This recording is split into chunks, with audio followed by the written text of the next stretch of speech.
ice cream. It said I could have done that, but now it started. So Okay, so it's coming, everybody. So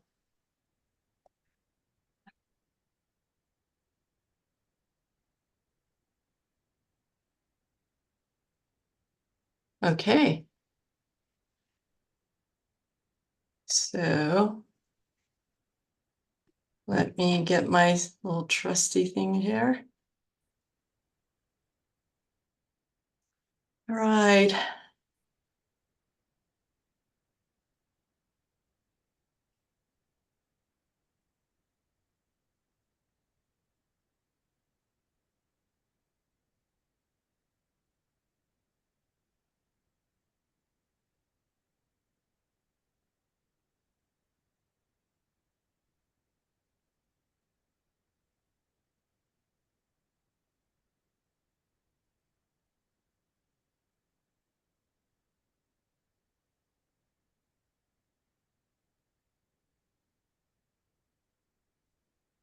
Right.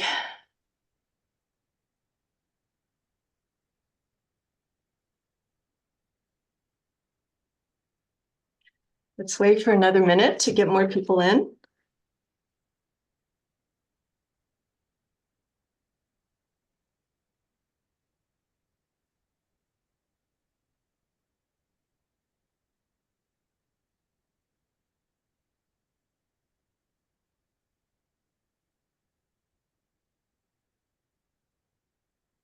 All right, it's 1:03, so I think we're ready to start.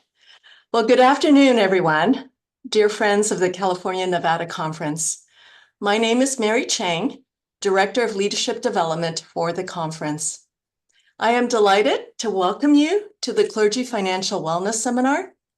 This seminar is born out of a need to know and understand some of the changes that are in the horizon that will affect clergy finances.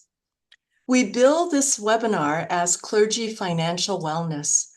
And at its core, financial wellness is, you can say, the state of money-related well-being that's achieved and maintained when you know what you have, know where you're headed, and take steps to get there and feel good about it. So this seminar is a first step in the direction of helping clergy and churches toward financial wellness by providing tools and information to navigate the changes in the compensation form, retirement, and how these are related to taxes for clergy. But before I introduce our presenters, I want to welcome a special guest, our new bishop, Bishop Sandy Ullawine, who started on September 1st. We are delighted, and even in her busy schedule, she's taken a moment to come and say hello and open us in prayer. Bishop Sandy? thank you so much, Mary. And greetings to all of you from across the annual conference. I look forward to getting a chance to see you in person, whether in churches or district gatherings, and as well as at the spiritual gathering of spiritual leaders retreat in January, and then of course an annual conference.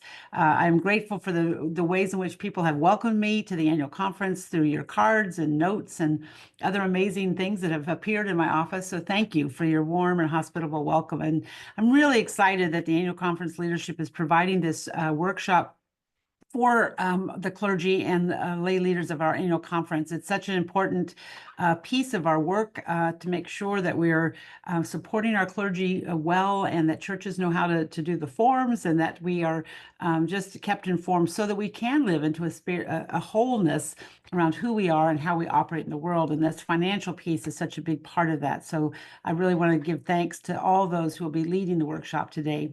So as we prepare, I'd like to just invite us into a spirit of prayer as we begin, and ask the Spirit to be upon us.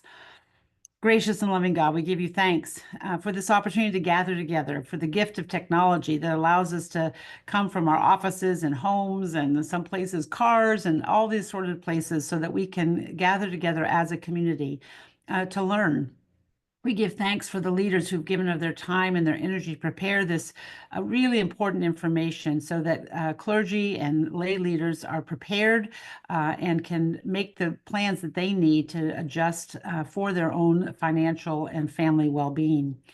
Give the presenters clear minds and wise hearts, and open all of our ears that we might receive this information gladly. Create in us a curiosity so that we can ask good questions, and use this time as that which will undergird the very ministry that you've called us to, and so that we might be more faithful and joyful in how we live out your claim on all of our lives. We ask this in all things in the name of the risen Christ. Amen. Amen. Thank you, Bishop. Thank you, friends, and have a good workshop. Mhm. All right, thank you. Well, thank you for being here, taking time out of your busy schedule. I want to introduce our three outstanding presenters. First up, you will hear Reverend Blake Busick, District Superintendent of Great Northern, and also Dean of the Cabinet. He will begin with an overview of the new comp form and available resources, and with the help of Rebecca McGuire, District AA for the Great Northern and Central Valley districts. Next, after Blake, we will have Miss Mary Popish, our certified public accountant. Yes, we will claim her for Cal Nevada, as she has such passion to help clergy and churches understand how to work the tax system to the greatest benefit of the clergy. Mary is a member of the Elk Grove UMC and president of the Board of Trustees of the Endowment Board. Our third presenter is Mr. Paul Estrum-Fernandez, who is not unknown to us. He is the executive director of the Board of Pensions, and he will talk us through the new Compass Plan, the new retirement plan for clergy that will begin in 2026. Then we will wrap up with a Q&A session. Let me just take a few seconds to talk about the Q&A. We invite you to use the Q&A button at the bottom of the toolbar to open the box where you can type in your question. So it looks like this. You will be able to see your question as well as other questions, and you can upvote the questions that are important to you by clicking on the thumbs up next to the question.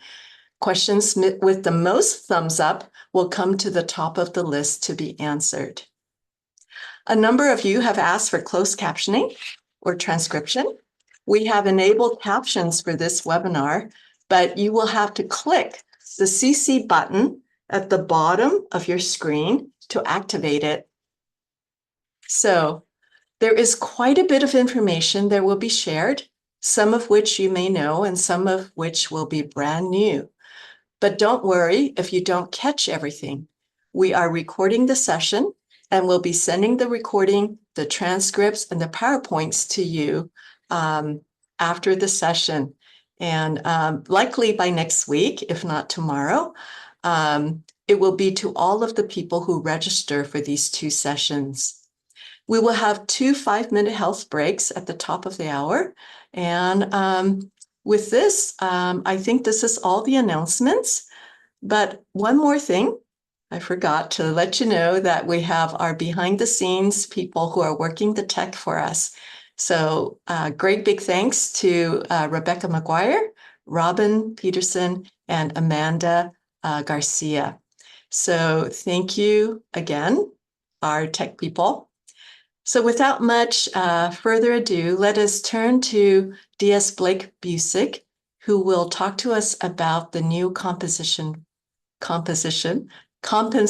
form. All right, Blake. Thank you very much, Mary. It's good to be with all of you today. And indeed, yes, I want to give you an overview of the pastoral compensation form. It's a little bit different, very similar, but a little bit different. You're going to be hearing some really important information later on from Mary Popish and from Paul Estrum-Fernandez. And the way in which you fill out this comp form will kind of help to make some of the things we're going to be talking to you about later on happen. help you take advantage of tax kind of benefits in terms of as it relates to clergy taxes, help you make some elections about a pension, those kind of things. So I'm going to take us a few minutes before we hand it over to them to kind of go over the comp form. And it's set up in a way so pastors can take advantage of, as much as possible, the tax laws and other things.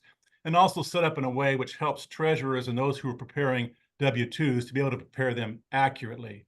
So it's important that you do the compensation form and it's broken out the way it is for those reasons. It's important that you do that accurately and you know what you're doing there. So what I like to do, first of all, before we get into the comp form itself, is just to remind you the comp form, even though it has many different, levels and different things, numbers to put in, it's really composed around just 5 different elements primarily.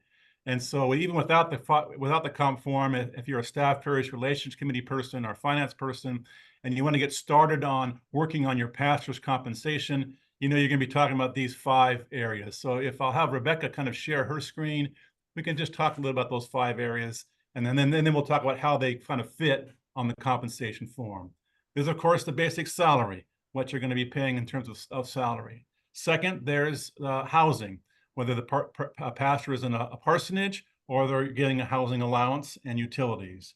Then there's some of the benefits, right? So there's health insurance and the cost of health insurance. There's pension and the cost of pension. And then there's finally professional reimbursements. Basically, as a church, those are the 5 kind of elements that you're going to be kind of, deciding on what those are going to be. And the total of those 5 are going to be the total compensation to the church. So the church itself really kind of needs to know, what are we paying in those 5 areas? Now, the way those get distributed on the form, again, helps pastors take advantage of some of the tax laws and helps them take advantage of some of the pension opportunities as well. But basically, it's those 5 elements, right, that you're kind of making decisions on. And the way in which decisions are made on that are similar this year as it is every other year. And the flow goes something like this.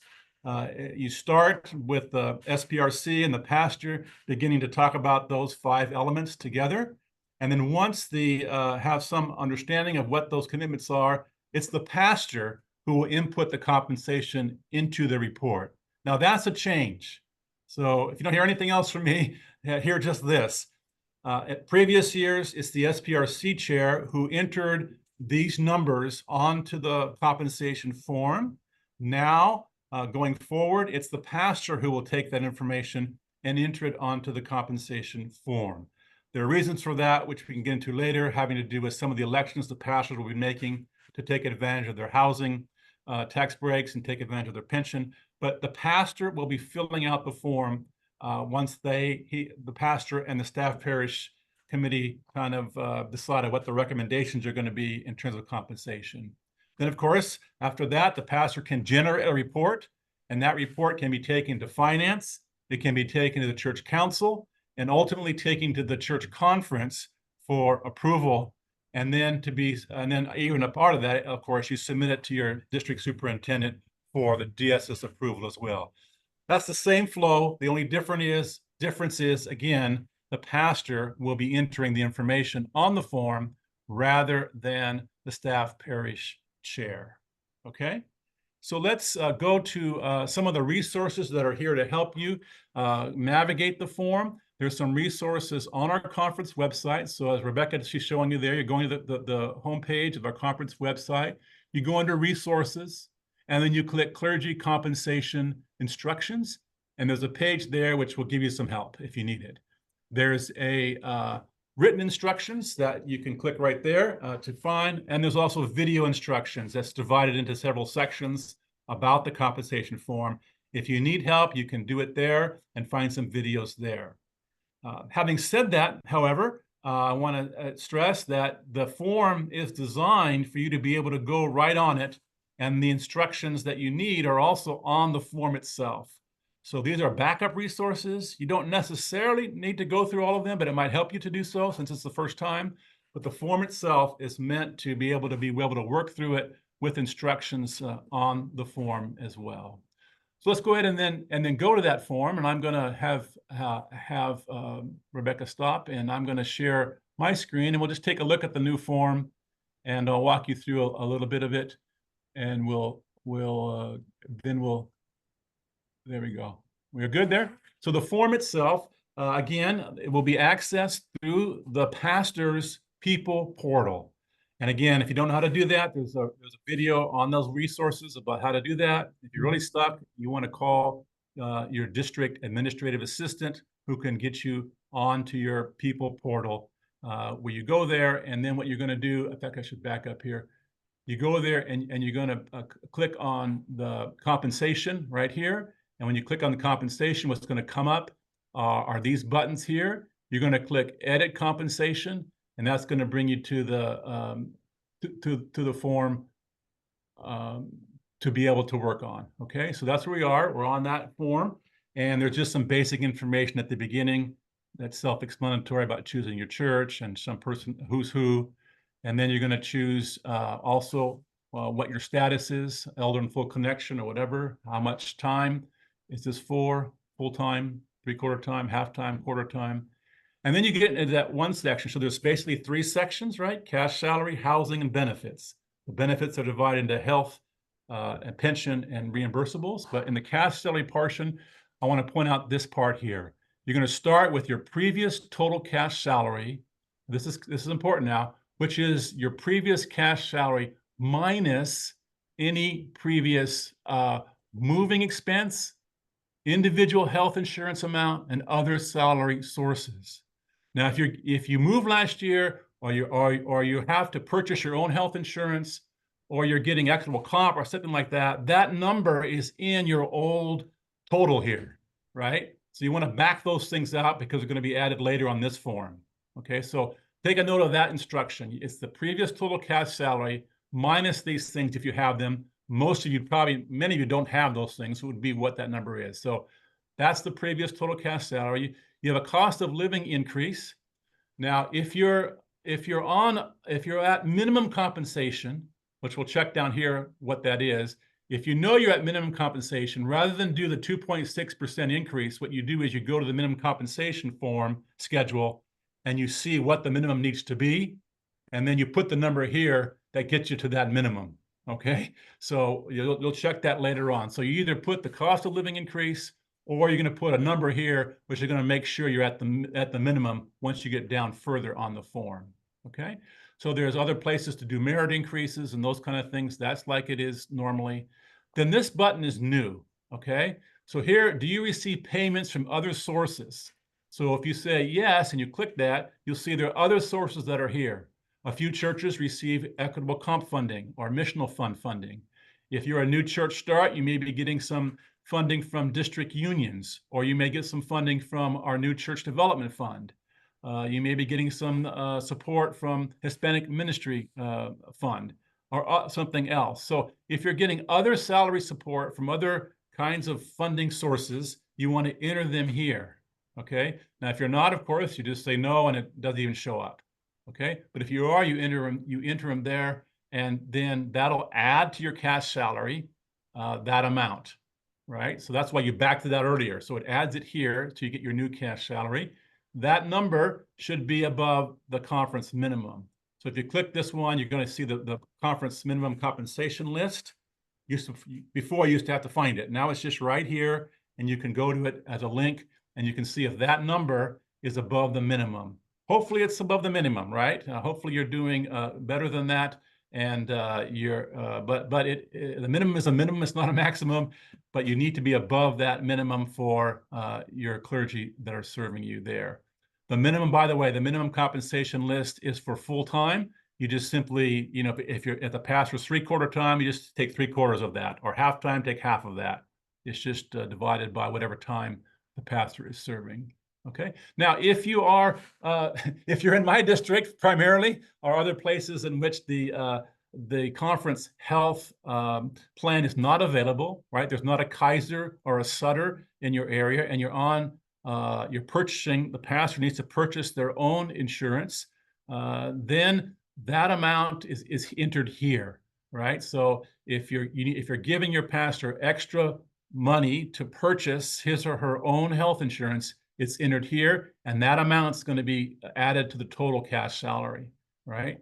And so that's where that goes. If you're on the conference plan, it doesn't go here. It goes later down below, which I'll show you here in a minute. Okay, so that's the cash. That's the cash salary, and that's including of any other sources that you're being supported by, or it's also including of any health insurance amount that you'll be giving extra salary in order to purchase your own insurance. Then this section is very much similar to what it has been in the past, whether the pastor is living in the parsonage or not. If the pastor is living in the parsonage and you click yes here, this next line says parsonage allowance used in pension calculation. That's an automatic number that's generated. And as it says, that's used in the pension calculation. This is not, here it is here, this is not the fair market value of the residence. Now, you're going to want to know that number, and Mary Popish will be talking to you about that later, but that's not this number necessarily, right? And that number, that fair market number, is not anywhere on this form, okay? So that's something she'll talk to you about later. Just want you to know that that's not this number. That's a number that's just used to calculate pension later on. As normal, you have, if you're not in a parsonage, you have a housing allowance paid to the pastor, and then you have utilities. And the utilities can either be paid to the pastor or paid to the utility companies. Again, that's no change. So then you have a sum of those things as well, of your housing, utilities, and your cash salary gives you a sum there. Then we have those three benefits, right? The benefit of the healthcare. So if you're in the conference plan, there's a drop-down menu here. You choose what you are. By the way, these numbers are not accurate right now. They're an estimate. Paul will talk to you later about what those numbers will actually be. We won't have these numbers in the system until another couple of weeks, the real numbers. These are just kind of inflated numbers to kind of give those who have early conferences ability to fill the form out, right? So we'll get these numbers specifically in a few weeks, and then they'll be added to the form here.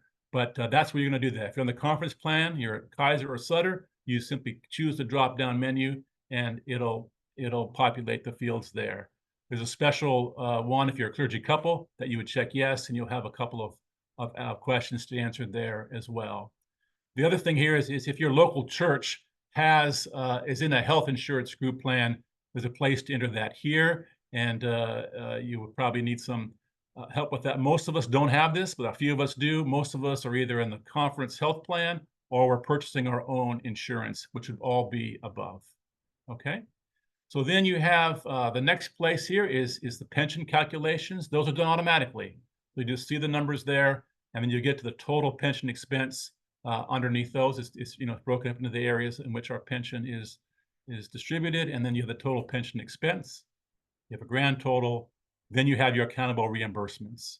Okay, and then you have the grand total. This is a number in the church's budget that they're seeking to cover and cover the pastor's compensation, both salary, housing, and benefits. Okay. Then one of the reasons why the pastors are good to fill this out because they need to make some elections in here. So this is within the cash salary. This is not add to the cash salary. This section here is designating certain things that are in the cash salary. So this is the main one here. So pay attention to this box here, especially after you hear Mary talk a little bit about taxes. If you have extra housing related costs that are over and above what you're receiving, you can add an estimate of that here, and if you designate it there, you can have some tax advantages. So take a note of that box and listen to Mary carefully about how you might use this to lessen your tax burden. Okay, there's a part also here, we have some cost sharing in our health plans. If you have a cost share there, this is where that goes. And then there's elections for if you want to contribute to pension above what's being contributed above.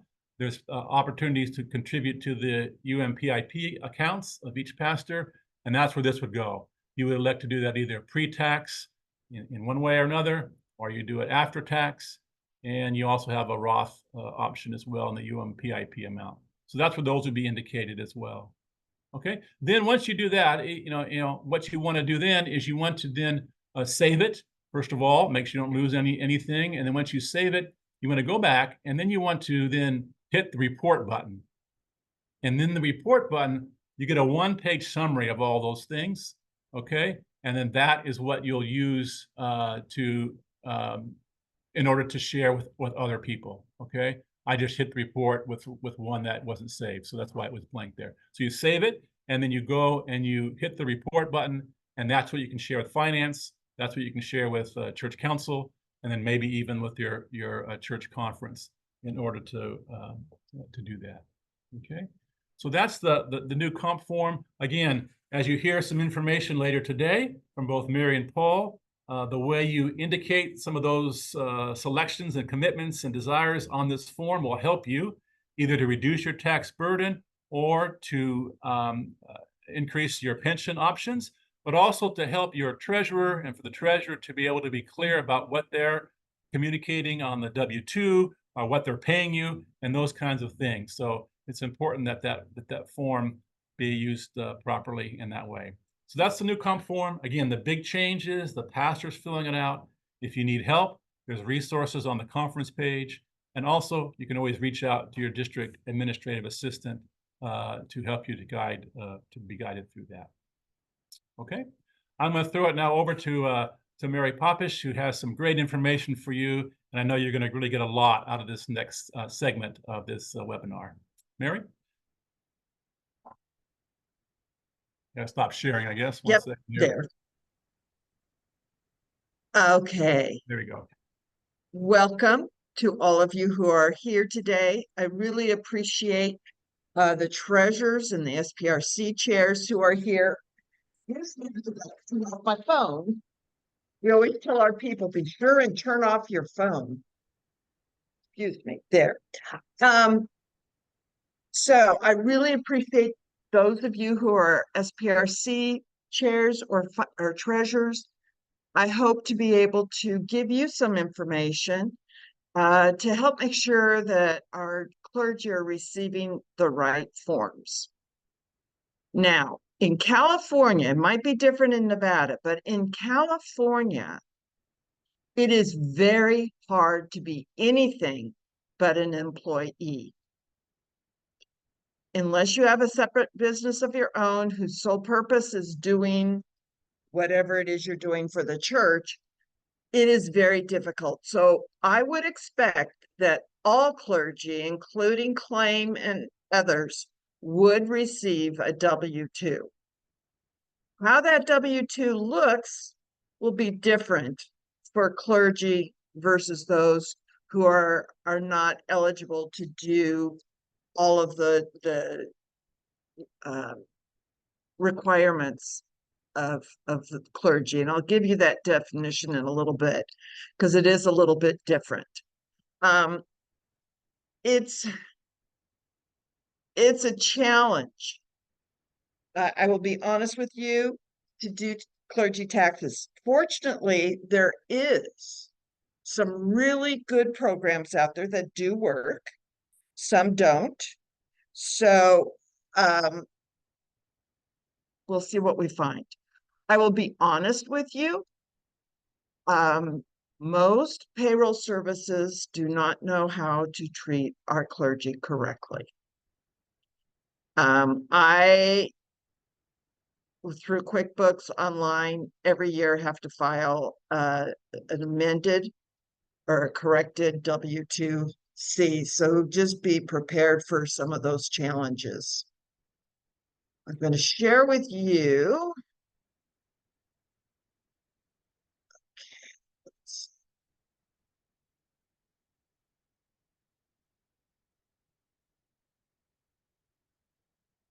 Pastor's compensation PowerPoint. This particular PowerPoint I actually put together for the Gathering of the Orders seminar, but it's still very much applicable for now. We just talked about what makes up your compensation form.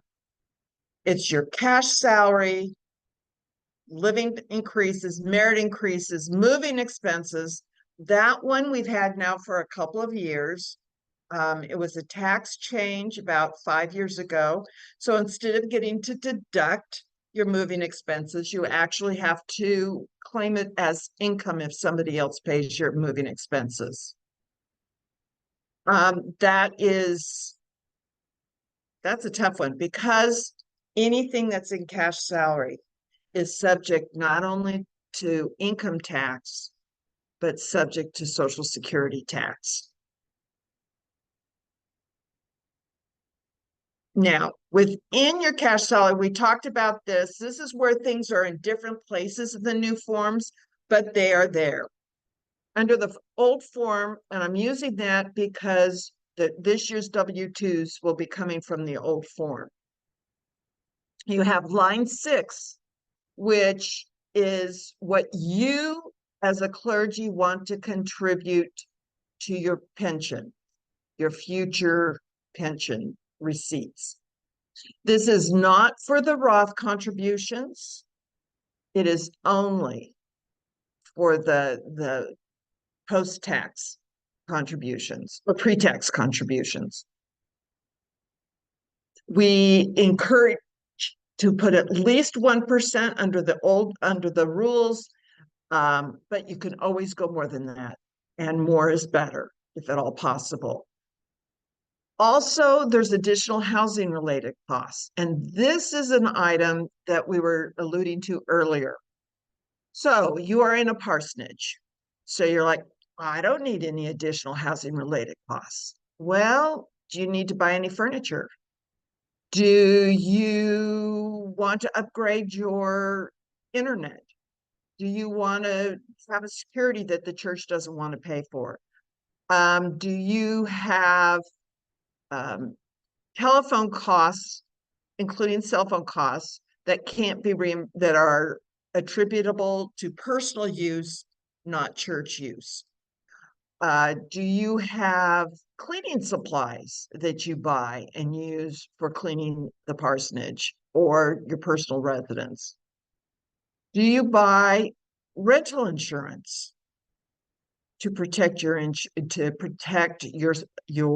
personal assets within the house? These are all things that can be used by using this additional housing related costs. And you might say, well, what difference does it make? Well, it doesn't make any difference as far as how much Social Security tax you will be paying, but it does make a difference in how much income tax you'll pay. Cash salary, housing related costs that you actually expend for your housing related expenses are excluded from income tax, but only if you set this up ahead of time. You can't go to the end of the year and all of a sudden decide you need to buy a new bed and say, oh, I spent that, I want to use it for this purpose. You can't do that. It has to be done proactively. So you have to include that. So I would recommend, even if you are in a parsonage, that you put at least $5,000 in this, and sometimes up to $20,000, depending on if you have your own home. If you don't actually spend the whole amount, the difference ends up becoming part of your cash salary. It's shown there's in all of the tax programs I'm aware of, it automatically pops it back up there. And it'll be subject to income tax, but there's no penalties for doing that.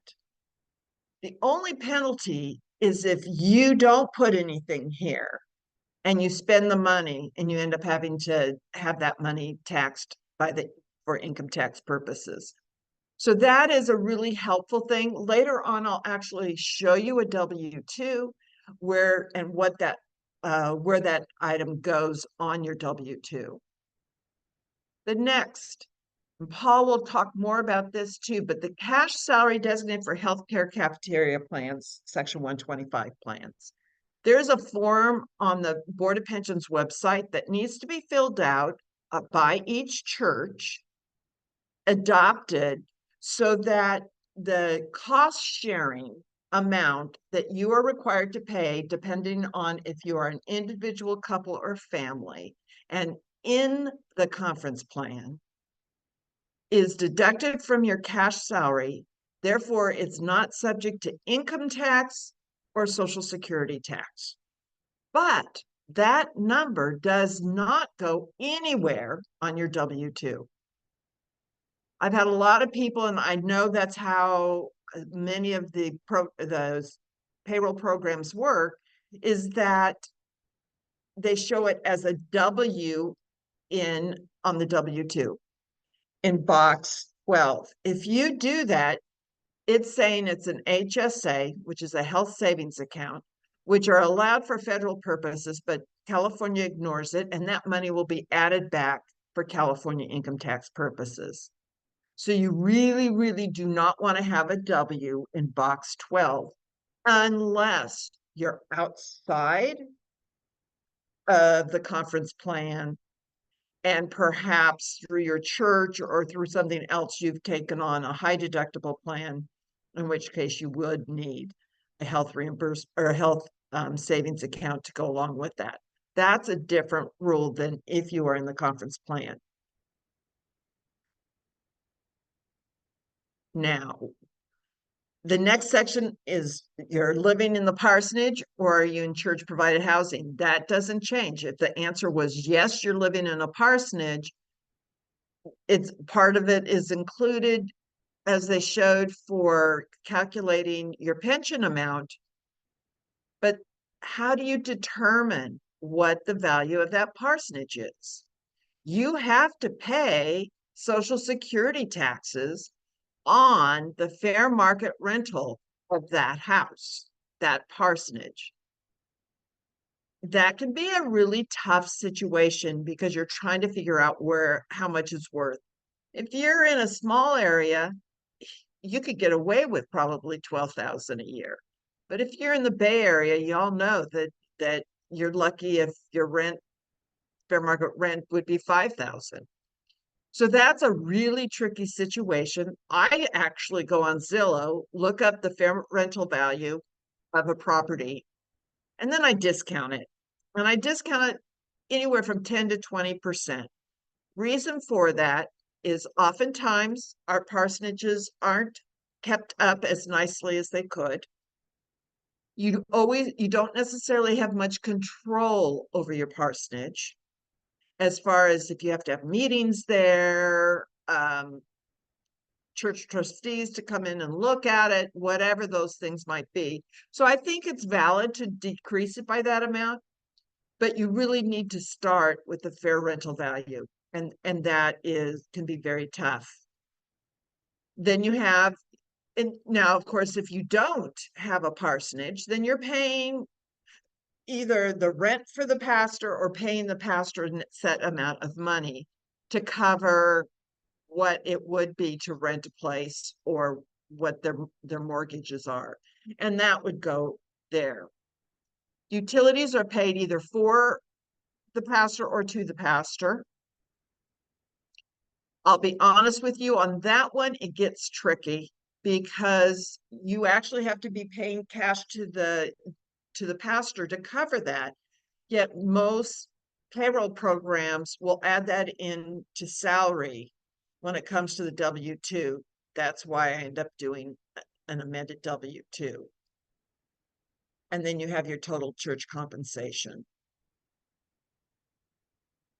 This is where I talked about if there's a parsonage, you really want to start out with a fair rental value. Again, the biggest challenge is you are a hybrid employee if you are a pastor. You are an employee of the church for purposes of receiving a W-2 because you have a corporate pension plan and sometimes health insurance plan.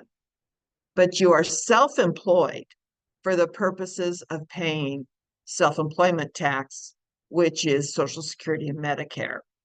Instead of only having to pay half what you do if you're a typical employee, you have to pay both sides. No church should be paying Social Security taxes on behalf of their pastor. That's not allowed.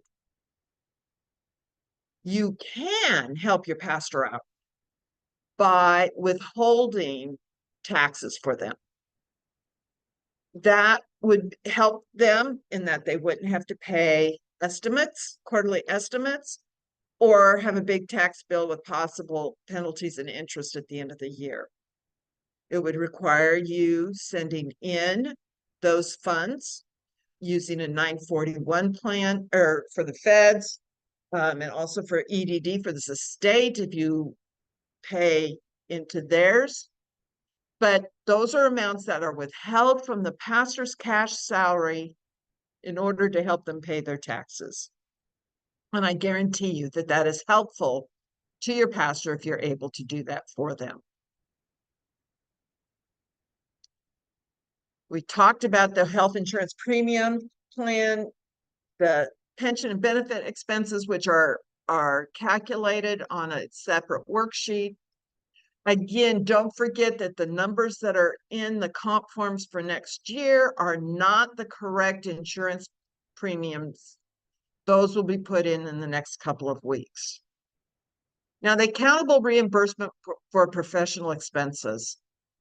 This is one area that I really encourage the churches to take a look at and make sure that this number is big enough to truly cover the pastor's expenses. You might ask, what kind of expenses are we included here?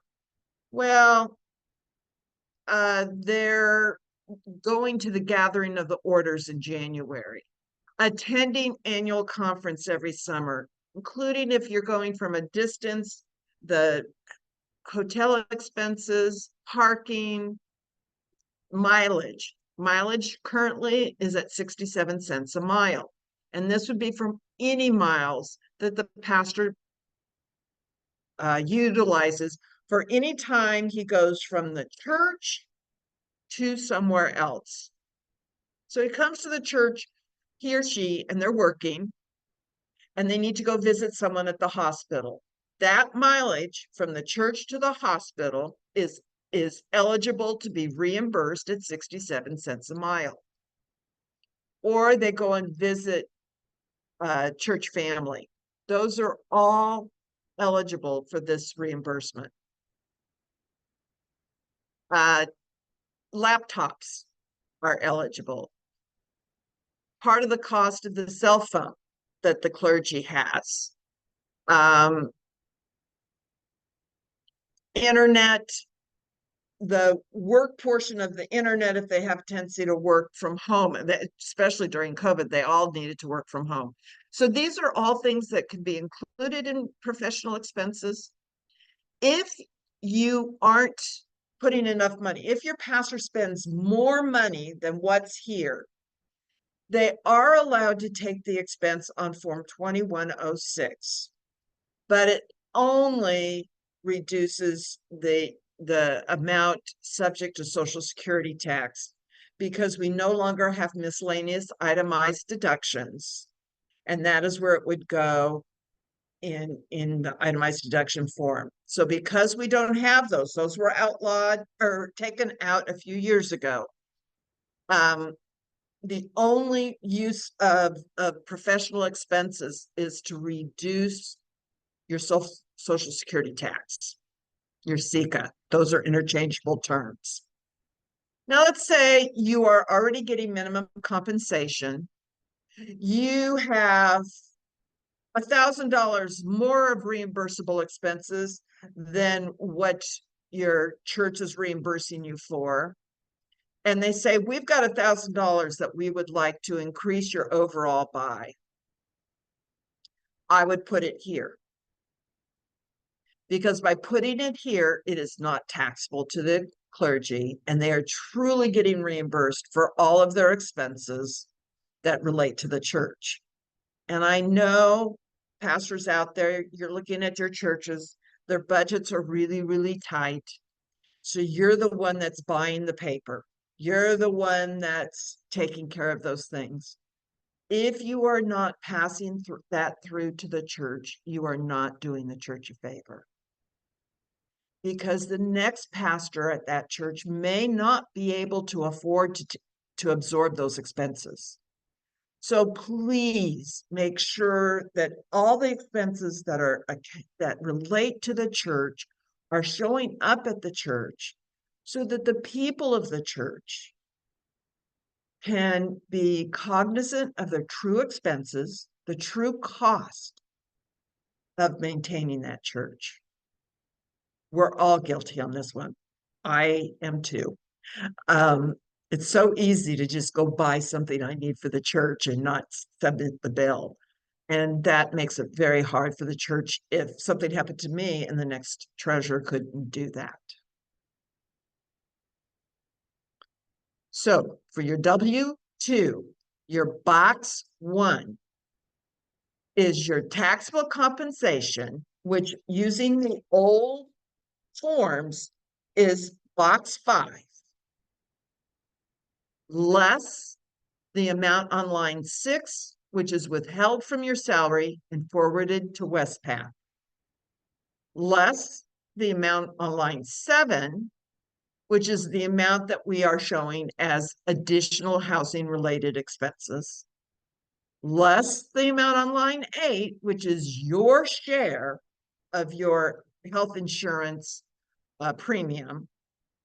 And that net number is what will go on your W-2 in box 1.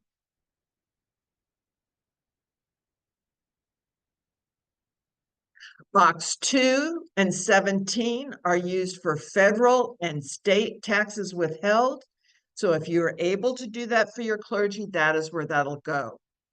Nothing, absolutely nothing goes in boxes 3 through 8. That all has to do with Social Security. You are not withholding Social Security for the clergy. If you had, one of the things you can do is actually file with either yourself or with your payroll service an amended 941 and move all that to federal withholding, because you are not allowed to do that. Box 12 is where your pension contribution will be shown. And that is, there's codes depending on whether it is the 403B, whether it's a Roth, whatever those are. And that information will come from your line 7 on your comp form, as long as that was actually withheld and remitted. But it's in box 14, which is where you would include all the information for your housing costs and your utilities. So what I'm going to do is go ahead and actually pull up a W-2 so that you can see that, what that looks like. Is that showing up? No. Okay. Let's see what I need to get back to here. Okay, I'll go back to the other one for right now then.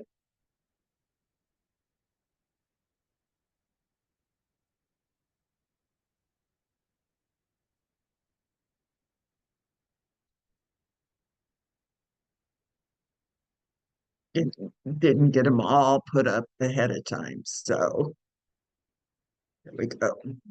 Oh, where am I? Okay, I don't know how to get out of here. Oh, let me go back to here. You can Stop go sharing. Okay. Gonna stop sharing for a moment till I get all this put back together. open the W-2. Go to let's see. Oh, there. Now I've got it there. And then you should say, Gotcha. Thank you. Okay, now do you see it? Yes. Okay. So down here under box 14, that is where you're going to put housing allowance, which is the amount you actually are paying to the clergy for housing. Next would be the utilities that you are paying either on behalf or to the clergy. And then you'd have additional housing allowance. And that is the information that you will get from box 7. So that's where all those go. I know it gets confusing. But trust me, it really does make a huge difference on how much you are going to have to pay in taxes. Here I go again. There we go.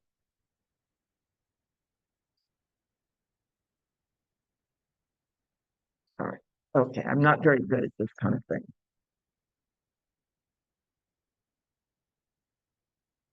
Okay.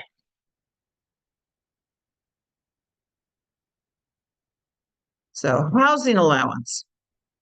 So let's say you actually own a home that you're living in, and your church pays you $30,000 a year for housing allowance, for your housing allowance. And you're looking at that going, okay, what does that mean? What does that cover? What do I get to take in that housing allowance? So there, what you do is, let's say you have mortgage and interest that you're paying on your house. You include that. You have property taxes. You have insurance. You have utilities, including gas, electric, cell phone, cable, anything else that you can think of. Let me go to the next page. I think there it is. Furnishing, appliances, equipment, things that you purchase, repair and maintenance. Now, this is the one where it ticks me off. You get to include a lawn service, but you do not get to include house cleaning. Then there's security, homeowner dues, things like that. And anything it takes to clean your house. Okay, so vacuums, mops, anything like that. All of those are included in your housing expenses. If you do own your home and you have those housing expenses, you still get to deduct your mortgage, interest, and real estate taxes.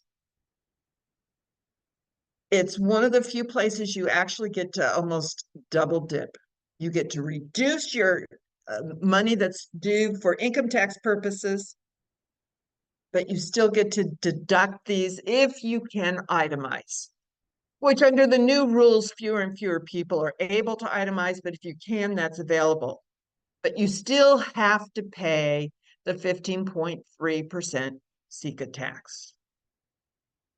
If you are retired, there's different rules as far as how much of your retirement can be utilized for housing, and therefore reduce the amount of taxable retirement. Here's where I want to share with you. Most of us have grown up thinking, I want to have my house paid off before I retire. I don't want to have to worry about that payment. Unfortunately for clergy, that could be a disadvantage, because if you still have house payments after you retire, the money that you receive from your retirement benefits can be reduced by those expenses and reduces what your taxable income is. Weird things, but that's how it works. For retirees, the amount that you can exclude from your retirement benefits is the lesser of actual housing costs, estimated fair rental value of the home, plus furnishings and utilities, or how much you actually received from your benefits. This is how you calculate your SECA tax. You take the amount that's in your box 1 of your W-2. If you are in a parsonage, you look up the fair market value of the house, discount it for 10 to 20%, add that. Add the amount of utilities either paid by the church or by you. Add any other housing expenses that you might have. You get to reduce by expenses reduced by the church to get you to the total amount subject to SECA tax. You multiply that number by 0.9235. That has to do with some IRS rules. And then you multiply it by 15.3%. That will give you an estimate of how much Social Security tax you will be paying. And you will want to at least try to get that amount withheld throughout the year. Many of our clergy, because let's face it, your income, your cash salaries are lower. And if you have children, there's some great child credits, may not have any income tax to pay, but you will always have the Social Security tax to pay. So that's part of the challenges there.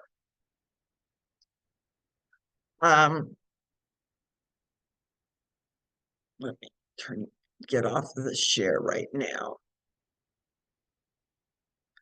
Before I go into some of the more other things, do we have some questions or chat that we need to go through first? One here, Mary, is do you have to leave from the church? Oh, in terms of what if you have an office at home? In other words, to count for the mileage to count, right? So Right. do you have to leave from the church, or if you have a home office, if you leave from home, can you count it from there? Technically, the IRS does not allow home offices if you have an office at the church. Okay, so if you actually have an office at the church, that is your office. The fact that you choose to work from your home. Now, the only difference on stuff like that might be if you're driving a long way to your church, and so you're doing everything at home. But typically the rule is you have to go technically to the church first. Now, you can say, okay, it's 4 miles to the church, so I'll just deduct that from the total miles. That's one of the things you can do, if that helps. I gave a response from the clergy tax guy. Basically, their recommendation is what I've done in the past is depending on where you depart from, your house or your office, you have to take the lesser value in terms of the deduction, the lesser mileage, basically. And that's what you could deduct Here's or another reimburse question. yourself. Okay. Looks like we're getting some in chats too. Here's one on question and answer. Why can't a church pay the Social Security tax instead of the pastors being considered self-employed? Unfortunately, that's an IRS rule. It is not something that it's willy-nilly. This is what the Methodist Church says. It is an IRS rule that clergy are considered hybrid. So they are self-employed for purposes of the SECA tax. They are employees for purposes of a W-2. Now, part of that is because clergy can, though it is not recommended, opt out of Social Security. And that is what a lot of people did at one time. I do not recommend that at all, because if you opt out of Social Security, you're saying you do not believe in any kind of public welfare assistance. If that's the case, then you may not get Medicare, or you may have to pay full price for Medicare. There are some really difficult situations that can occur if you have truly opted out of Social Security for your life. So I just don't recommend it. Perhaps what you can do instead is provide, you can increase their cash salary, which of course increases how much they're going to have to pay, or make sure that their reimbursable expenses are sufficient, so that at least that's saving them some money.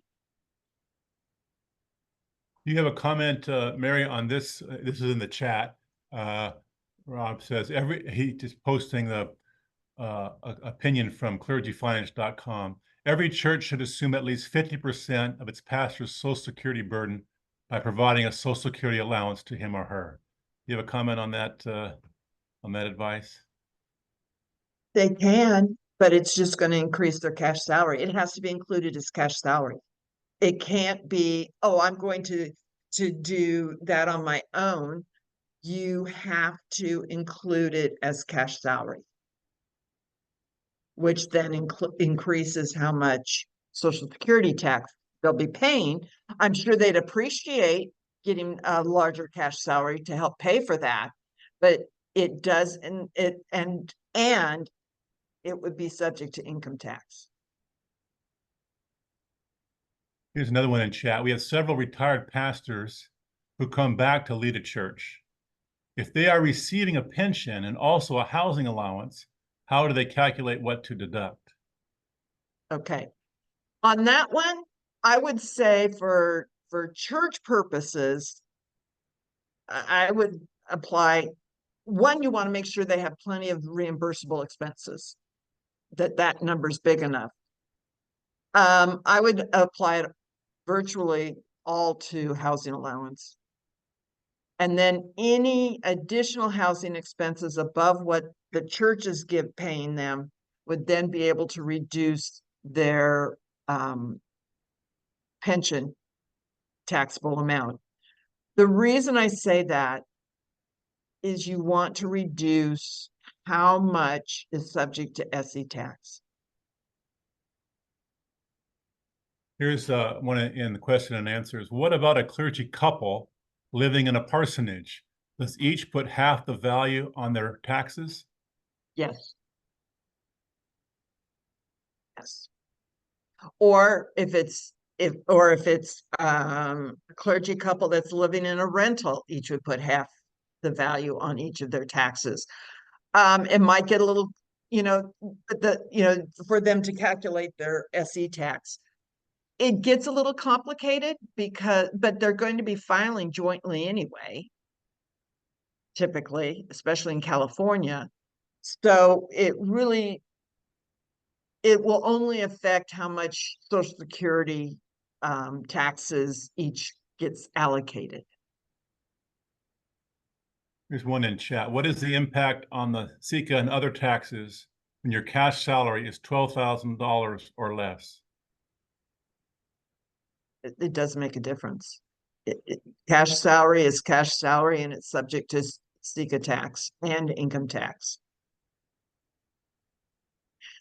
Now, you might not have any income tax to pay, but you still have SECA tax. That's the trick. And then here's one in the question and answer. I'm not sure. Maybe you'll follow it. When it comes to W-2 for parsonage, which one is it? 0.25 on the compensation form or fair market value? Fair market value. Or they can leave that blank and just put housing parsonage and leave it up to the tax preparer to determine what that number is. Okay. I think that's all of them. There was an earlier one about if the pastor's paying for their own insurance, where do they put that? I think we responded, they put that in their salary. It does. And this is where I get very frustrated because they're being really penalized. So for normal self-employed persons, for example, myself, I have my own business. I actually get to deduct my health insurance costs against my adjusted gross income. Clergy are specifically excluded from being able to do that, even though they're considered self-employed. And I find that to be really an unfair thing, but I don't know how else. It's just not allowed. I looked and looked because I wanted to make sure, I wanted to be able to take that for our clergy who are paying for their own health insurance, but I couldn't do it. It just won't allow it. Here's one in the Q&A. Is the material that you are covering now something that the SPRC needs to handle, or Is this just for clergy when they prepare their tax returns? I think the latter, but wanted to confirm. Thank you. Actually, your treasurer needs to know this information so that the W-2 is correct to begin with. Because the clergy will take that W-2. One of the things I recommend is when they do take when they do get the W-2, I also include a copy of the comp form because I want to have all that information for me when I'm doing clergy taxes.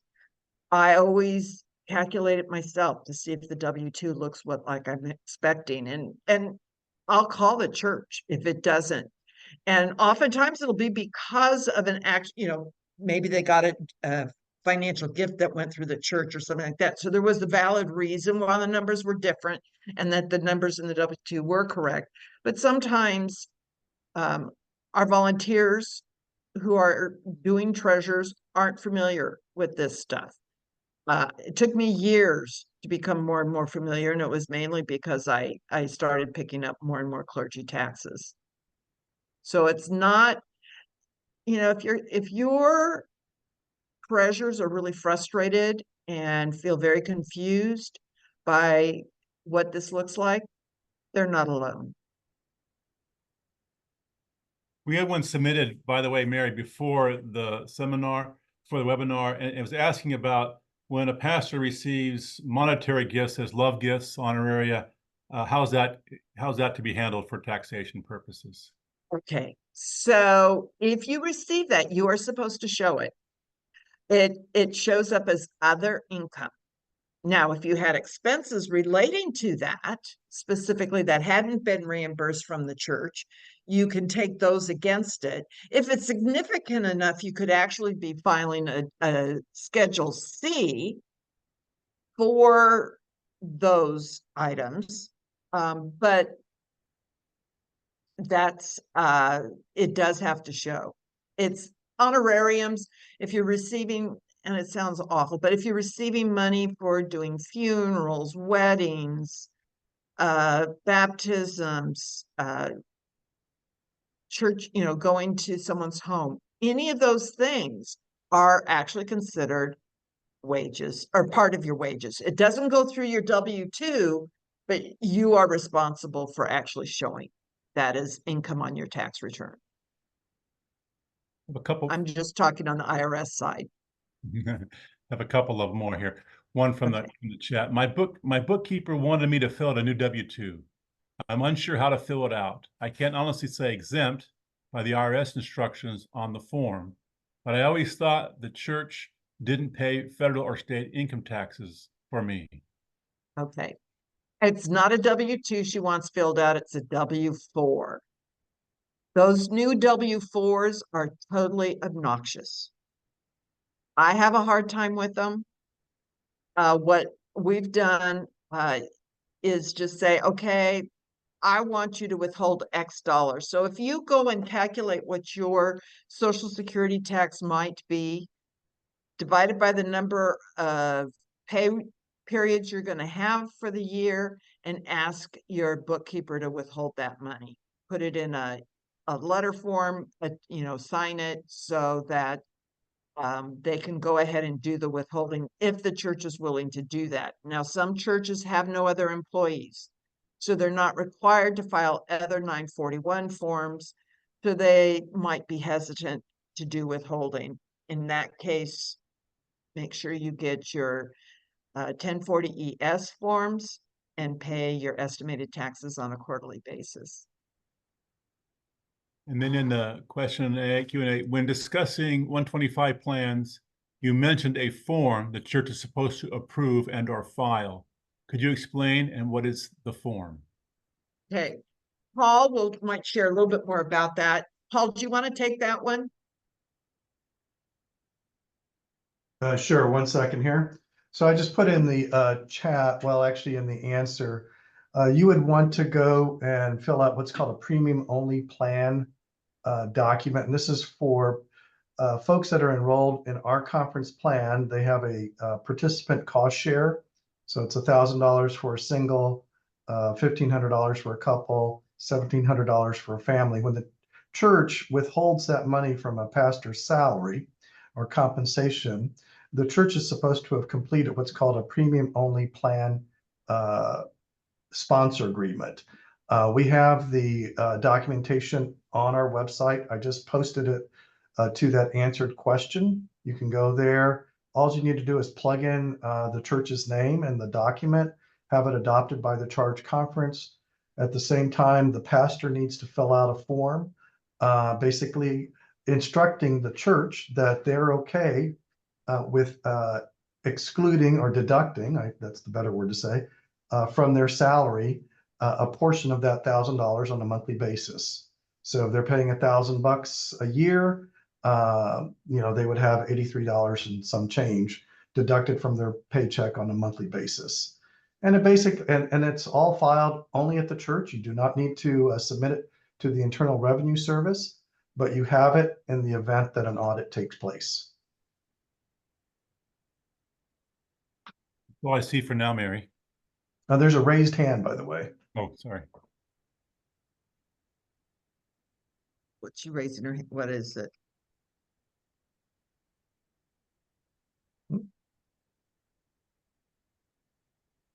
Well, I guess it's not there anymore. Okay. I see that it's 2:12. Why don't we take a quick, what? Mary Chang, do you want to go to 2:20 to restart? Sure. Let's go to 2:20 to start. And take a quick break, be thinking of questions, and then we'll come back. Back? All right, I think we are. So, Mary, are you ready to lead us forward? You did. Yeah. There.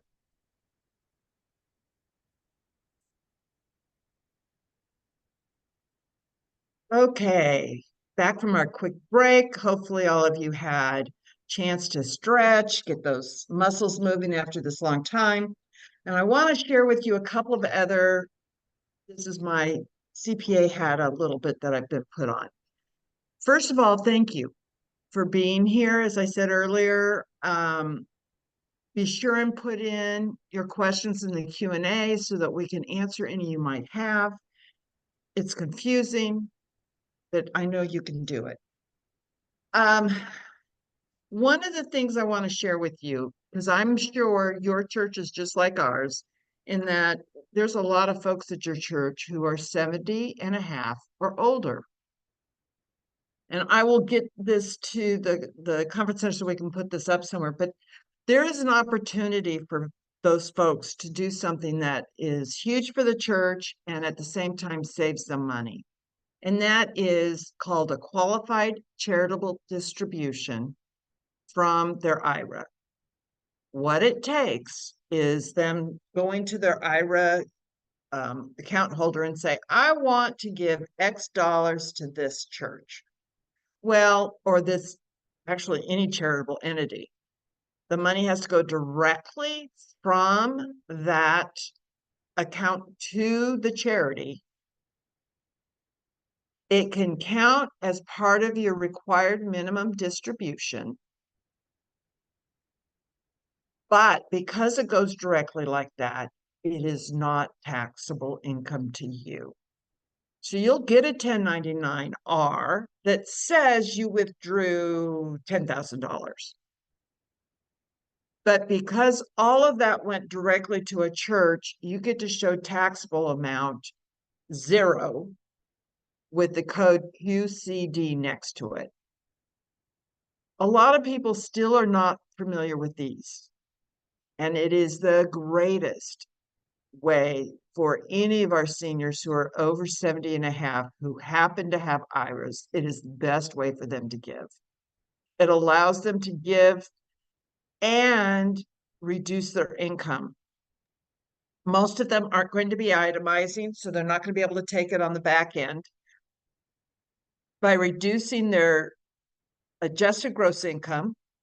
It could mean that less of their Social Security is taxable. All of those are great reasons why. You're limited to $100,000 a year.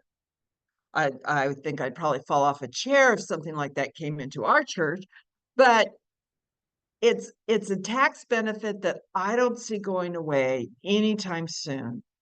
Mainly because this is one of the ways the big schools are getting money on the East Coast, and they hold a lot of sway with our legislature. So if you have any questions about it, this is a wonderful program. It's just called Qualified Charitable Distributions. And if anybody has any questions, feel free to let me know, and I'll be glad to answer them. But it is a way for you to help your church members who have IRAs out there give without costing them additional funds. Question about that, The- Mary. yes. Does the change in the age from 70.5 to 73 affect this? Good question. Good question. No, it doesn't. So that was one of the things that was really interesting when they made this change. They did not change this rule. So it is the rule is once you're 70 and a half, you can start taking money out. Now, granted, you don't have required distributions at that time, required minimum distributions, RMD. You'll hear that word a lot. You don't have those, but that doesn't mean you can't still take that money out and do it that way. RMDs are always the minimum amounts that you must take. You can always take more. That's how that works. You can always take more, but this is only available to IRA type accounts. So that can be a problem with some folks. The other being the fact that before I went into taxes, I used to be an auditor. I want to share with you something that I instituted at my church when I first became treasurer the first time. And that is having a secondary, unrelated person doing the bank reconciliations. They get them unopened and they do the reconciliation. It's a bit of a way to almost audit me. And it just protects me. It protects me by saying, no, this person's looked at our checking account. We know that it looks okay. It's actually a quality control that I've encouraged small businesses to use, because I'm aware of a situation where the bookkeeper retired. Surely the next person was going to be just as honest, and they weren't. And so I don't want that to happen to any of our churches, and I want to protect our treasurers. So by having this check and balance that way, you are protecting your treasurers as well. So those are a couple of just helpful hints that I hope will be beneficial to you all. Again, don't forget that when you are doing your computations for what you are spending on housing, it's a lot more than just your mortgage, your insurance. It's everything you need to buy to take care of your home. Those light bulbs, the, curtains, all of that is includable. And so that is why it could be so helpful to have that extra money applied to your housing expenses and reduce how much you have to pay in income tax. Do we have any other questions? If not, I cede to Paul.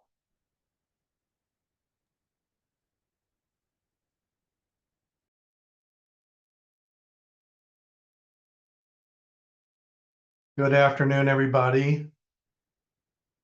I'm going to share my screen.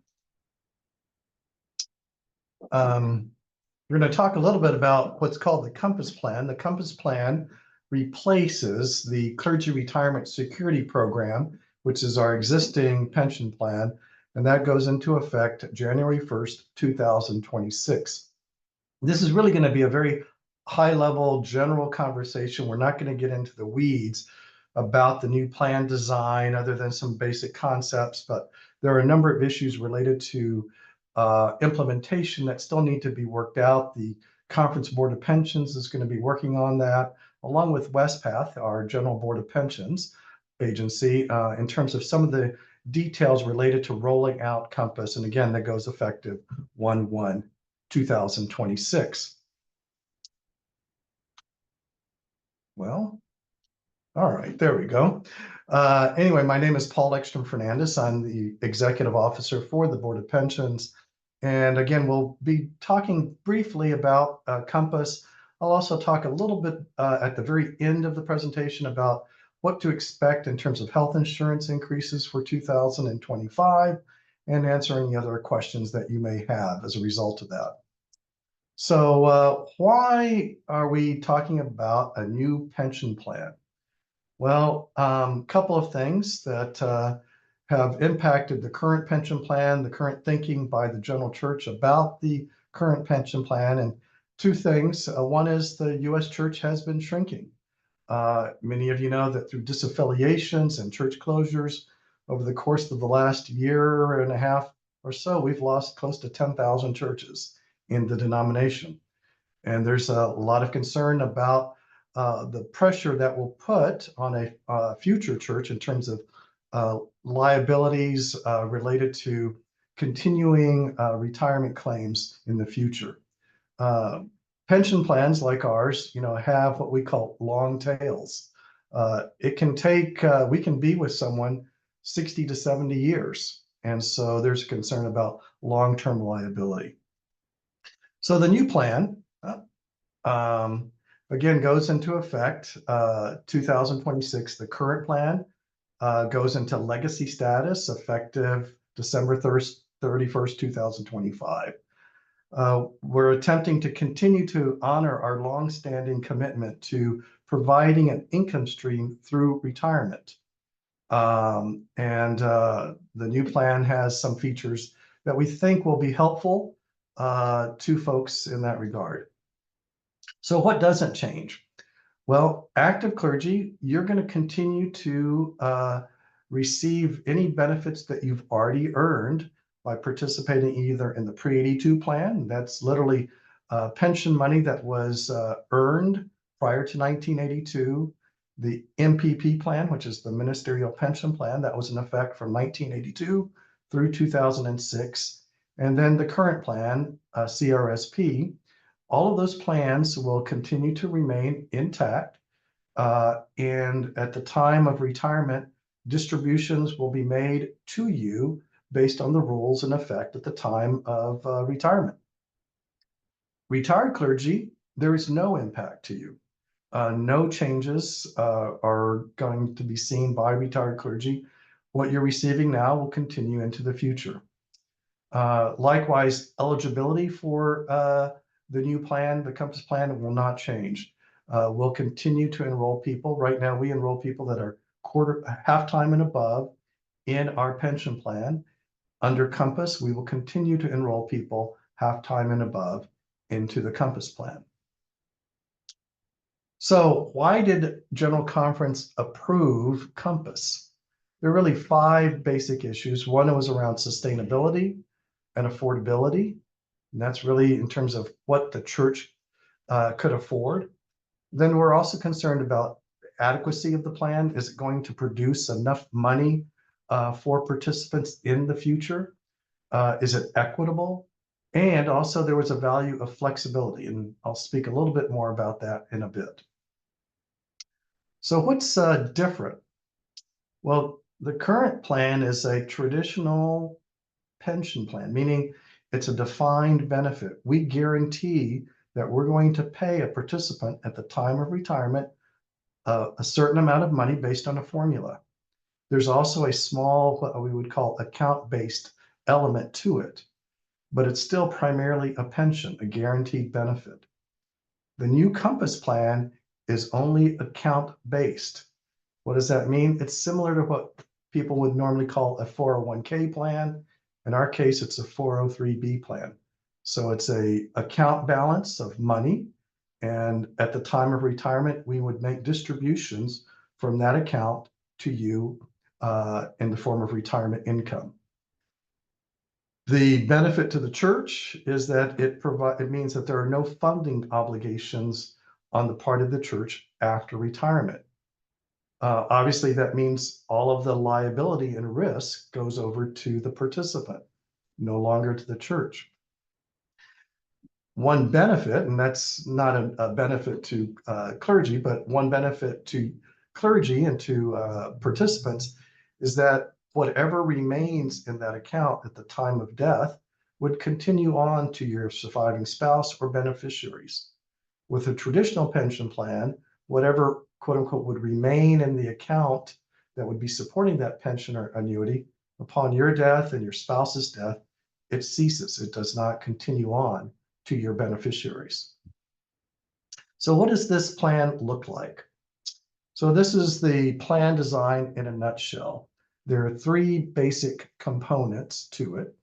One is a flat contribution of $150 per month, $1,800 a year.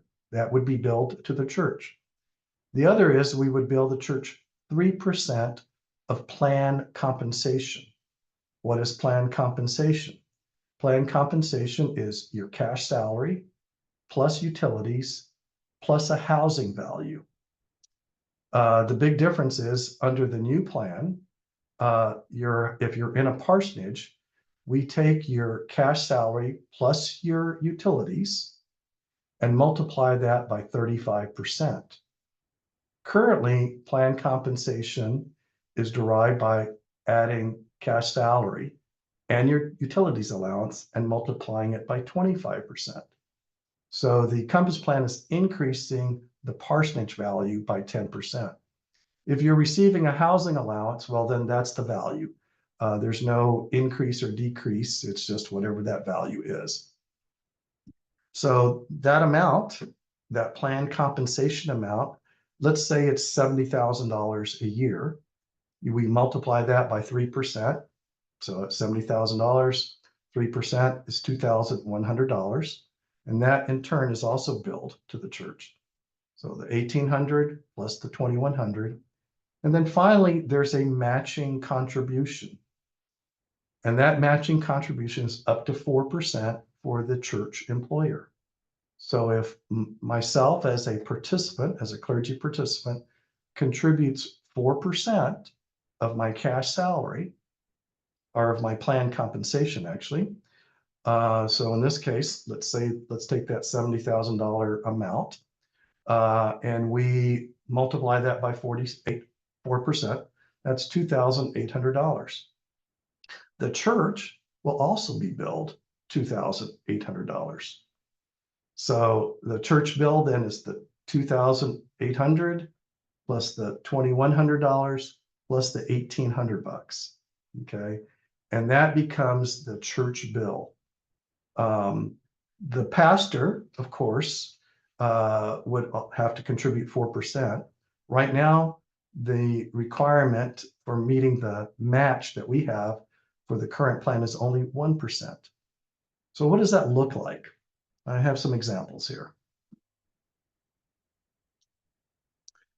So in terms of the basic cost to the church, and these comparisons, by the way, include the Comprehensive Protection Plan, which is a death and disability product. So it's in addition to the pension amounts I just mentioned, and we bill that at 4% as well.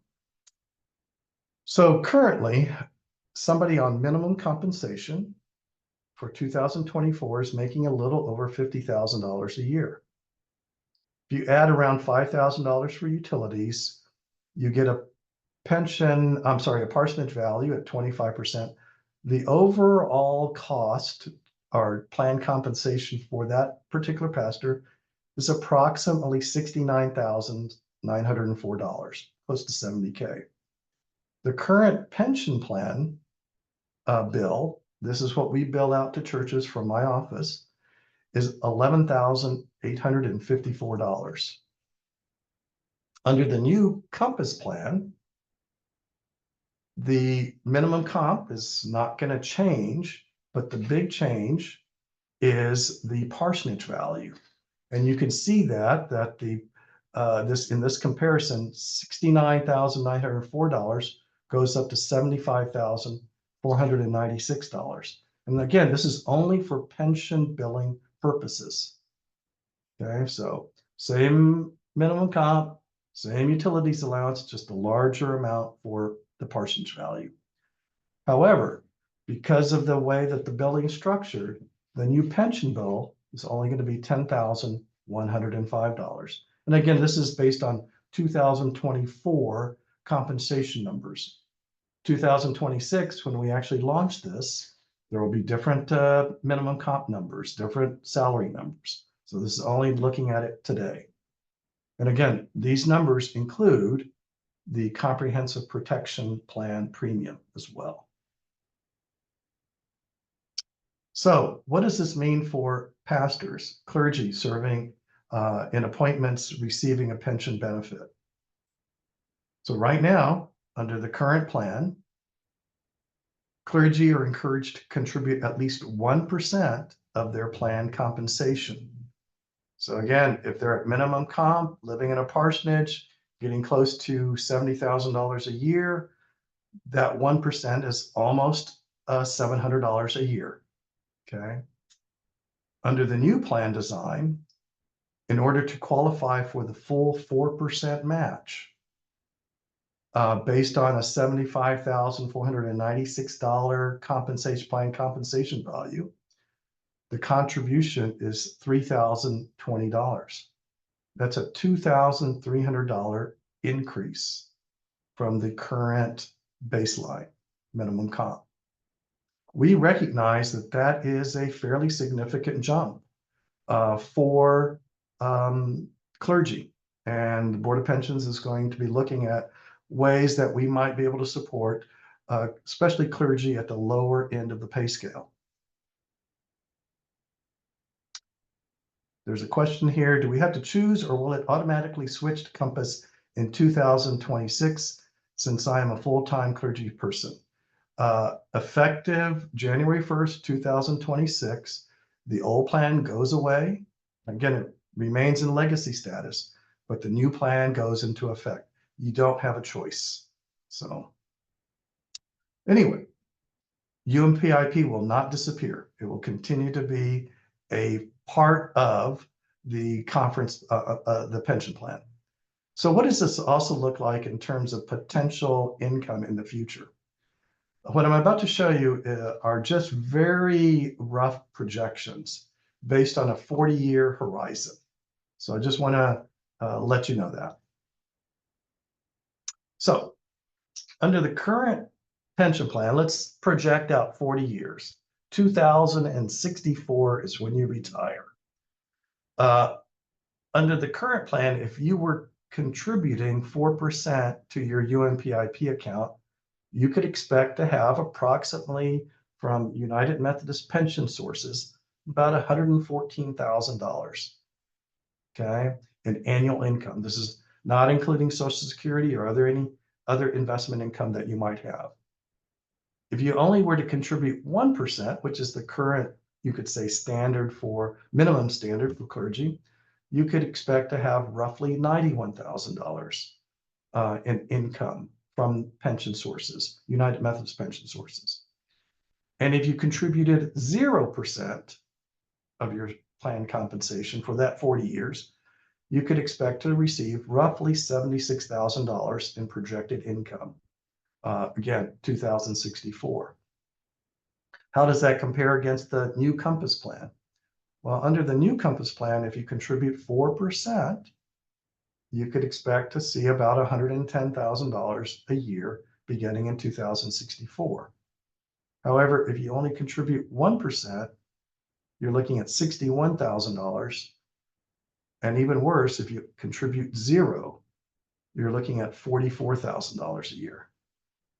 That's a significant drop from the current plan design. So we know it's going to be really important for clergy to take seriously contributing to their pension plan.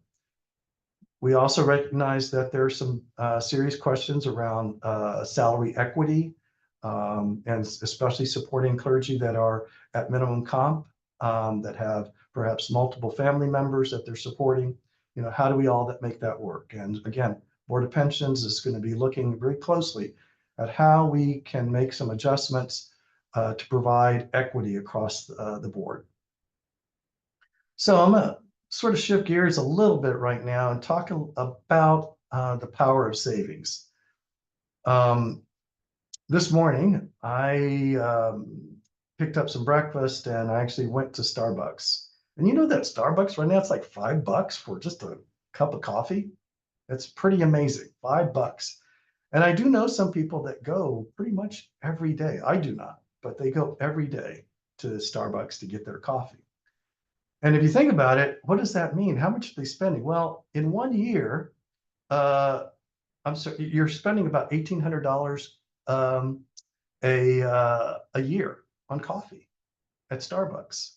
Over 10 years, that's roughly $18,000, and I'm not even adjusting for inflation. Okay. However, if you took that $18,000 and you invested it, after 10 years, you'd have roughly $26,000. You know, that's pretty good. It's not a ton of money yet, but it's a good start. But let's take that another 10 years. And over 20 years, you would have spent $37,000 on coffee, or you could have $80,000 in the bank. Okay, that would be working for you. And let's take that yet another 10 years, $55,000 of coffee, or you'd have about $185,000 invested for retirement purposes. And finally, let's say you did this for 40 years, buying that coffee, $5 a day. What would that look like? Well, $73,000 worth of coffee, or $400,000 in your retirement account. Now, I'm not suggesting that you don't buy coffee or you don't enjoy life. It's just that think about where you're spending money, and are you investing in yourself for the future?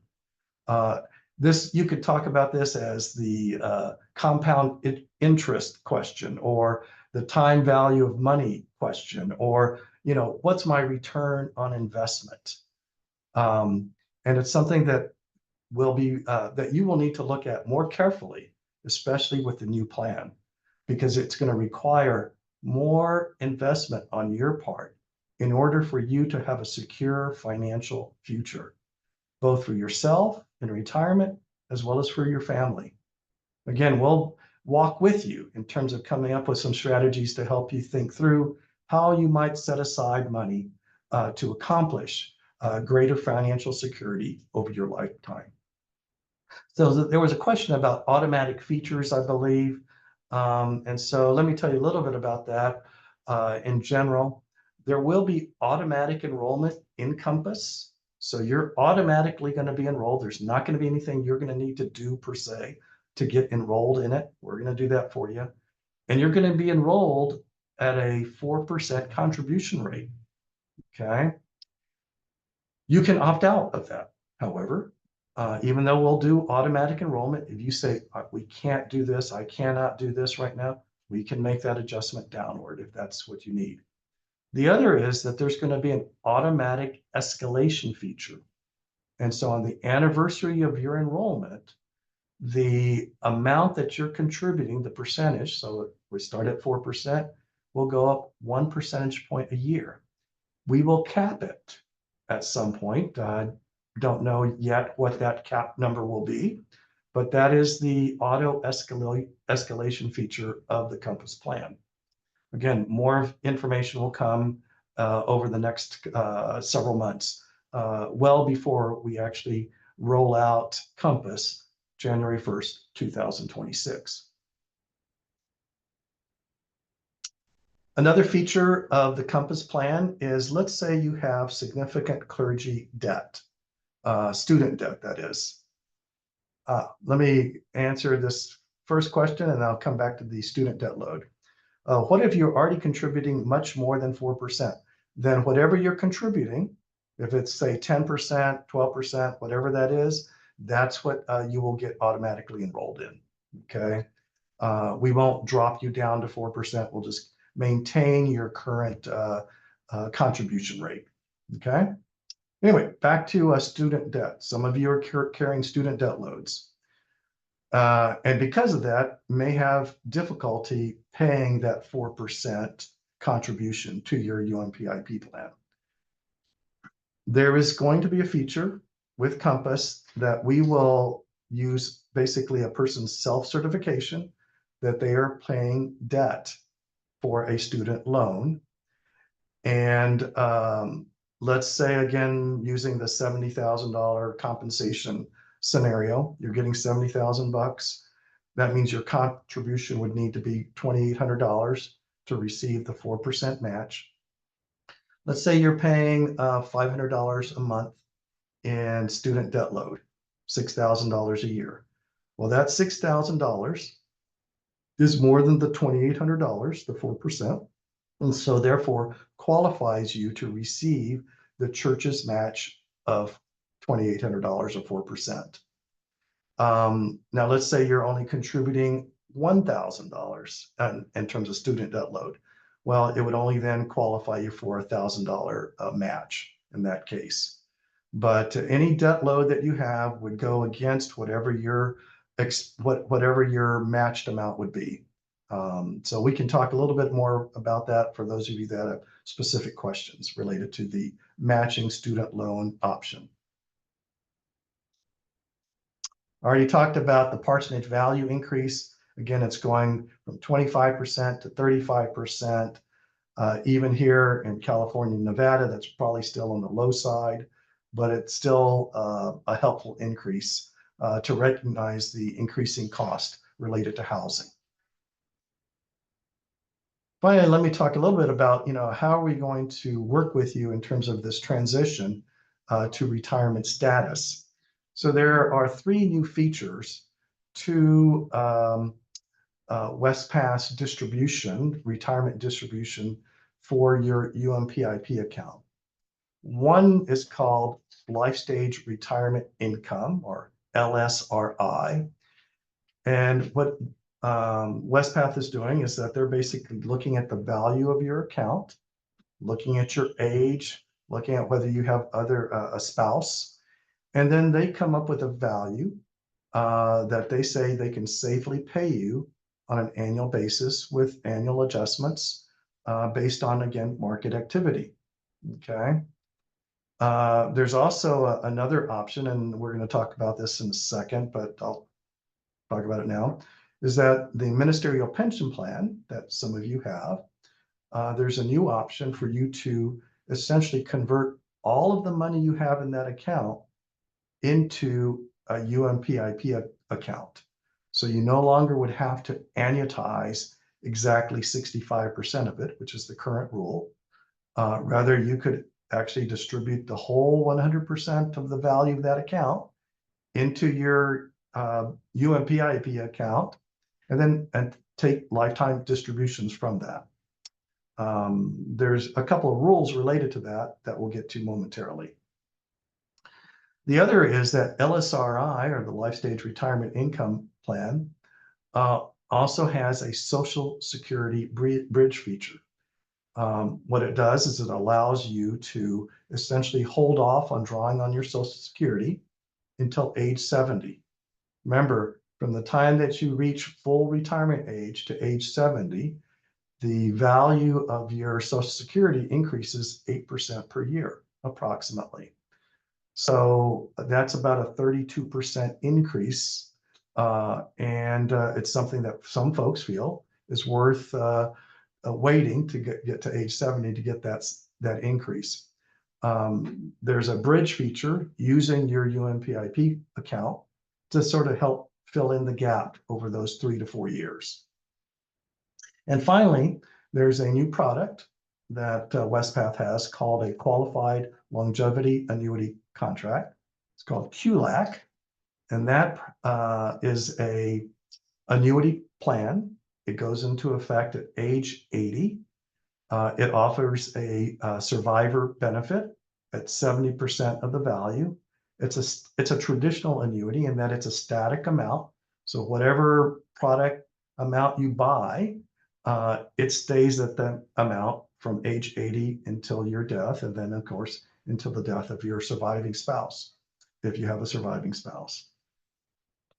So as I mentioned, MPP distribution options, again, General Conference adopted this plan this year, and the current plan design still is in effect. You can still annuitize 65% of it, and then the other 35% basically drops down into your UMPIP account, or you can move 65% of it into the life stage retirement income portion of UMPIP. The other 35% would go into your normal UMPIP account. It's the same account, but just it's accounted for differently. What that means is that you wouldn't be able to take that 65% out and go play with it somewhere else. You're going to have to let Westpath distribute it to you over time based on the parameters related to LSRI, life stage retirement income. At the time of your death and your spouse's death, if you have a spouse, whatever is remaining in that account goes to your beneficiaries. So that's potentially a powerful benefit for folks that have dependents and they want to see those dependents receive some type of distribution upon your death.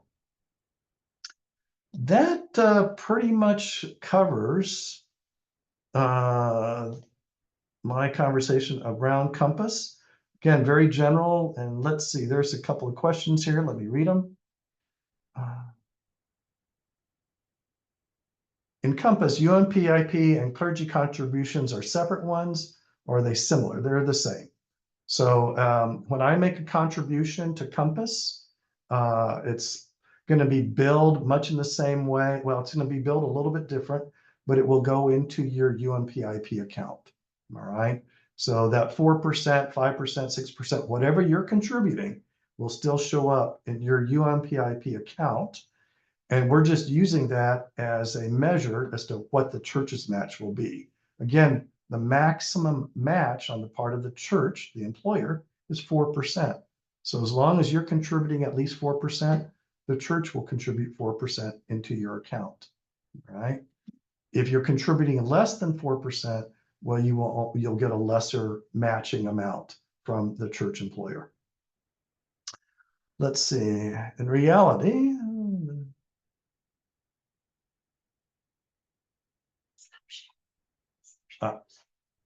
thank you.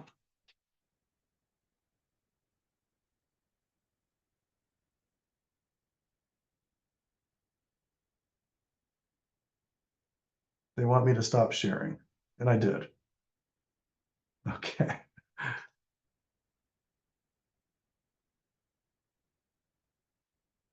Let's see here. No, the church cannot choose the match. The church is going to be billed 4%, period. What is contributed to your account will depend on your contribution percentage. If you only contribute 1 or 2%, you're only going to see 2% go into your account.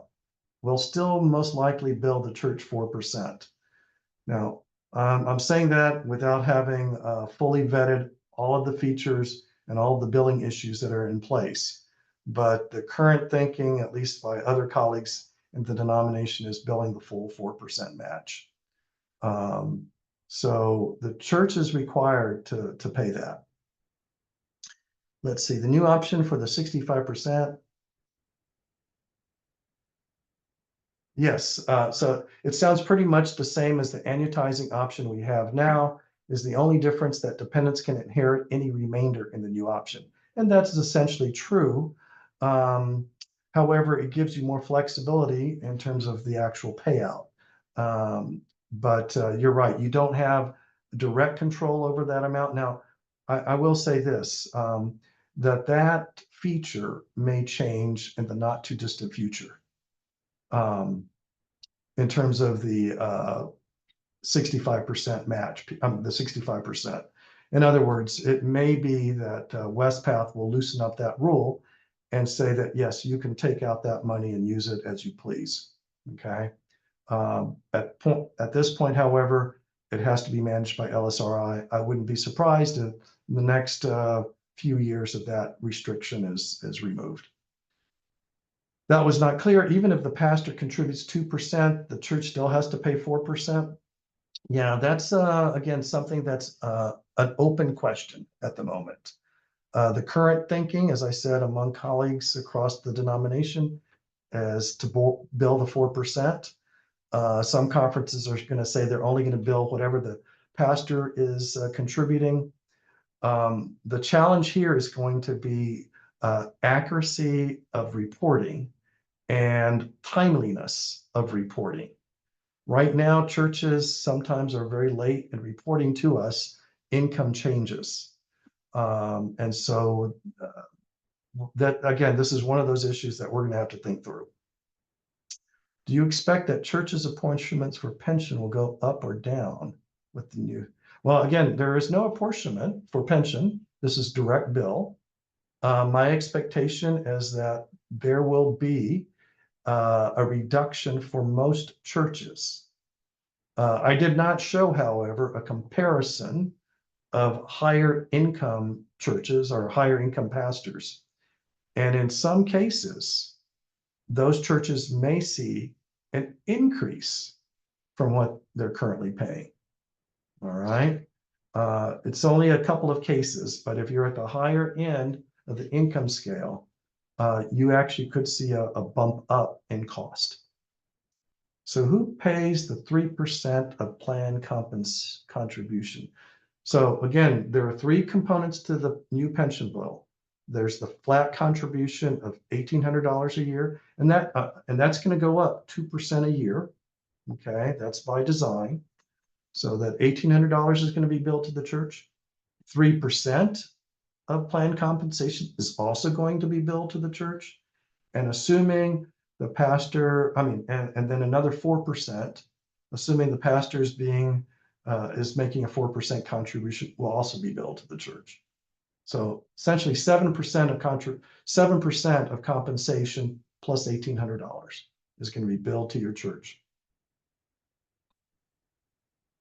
If a person is 70.5, greater than 70.5, fully retired from non-pastoral employment with pensions, are they forced to participate in Compass? Well, if you're retired, you're not eligible to be enrolled in our pension plan, number one. So if you're retired as a clergy member, let me state it that way. If you're retired as a clergy member, you're not eligible for our pension plan. Now, if you're 70.5, you could actually still serve under appointment as an active pastor. Age 72 is what we consider mandatory retirement.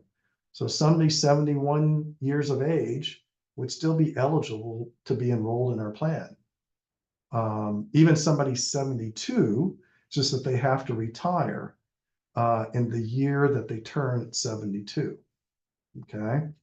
Well, So this was a non-pastoral employment. So the question is about non-pastoral employment.